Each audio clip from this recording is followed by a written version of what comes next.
Viewers, Pakistan super league के चौथे addition के 8वें मुकाबले में कोयटा ग्लैडिएटर ने मुल्तान सुल्तान को 8 विकेटों से शिकस्त दे दी। कोयटा ग्लैडिएटर की तरफ से 161 रन के हदफ के तवाक़ुफ़ में शाहीन वर्सन और एहसन अली ने इनिंग का आगाज़ किया। पहले आउट होने वाले बैट्समैन एहसन अली थे, जो 9 रन बनाकर मोहम्मद इरफान का शिकार बन गए। रायली रोसो और शाहीन वर्सन ने दूसरे विकेट के लिए 56 रन जोड़े और वाटसन ने अपने T20 कैरियर की 43वीं निसफ सेंचुरी भी मुकम्मल की, जिसके बाद वो 61 रन बनाकर शाहिद अफरीदी का शिकार बन गए। रेली रोसो ने अपने T20 कैरियर की 22वीं निसफ सेंचुरी भी मुकम्मल की। इससे कबल कोयटा ग्लैडिएटर ने मुल्तान सुल्तान के खिलाफ टॉस जीतकर फील्डिंग का फैसला किया। मुल्तान सुल्तान के शान मसूद और जेम्स वंस ने इनिंग का आगाज़ किया और कोयटा ग्लैडिएटर के गेंदबाजों को कई दिलकश स्ट्रोक लगाए।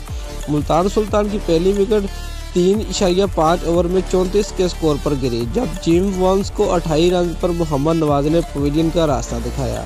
दूसरी विकेट के 7वें ओवर की आखिरी गेंद पर गिरी, जब ओपनर शान मसूद 18 रन बनाकर फवाद अहमद का शिकार बन गए।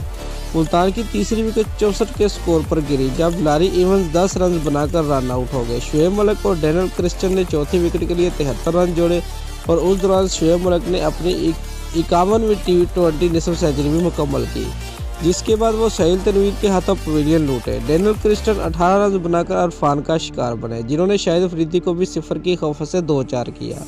रसल 18 रन बनाकर गुलाम मुदस्सर का शिकार बन गए। नुमान अली 2 और अली शफीक बगैर कोई रन बनाए पवेलियन लूटे।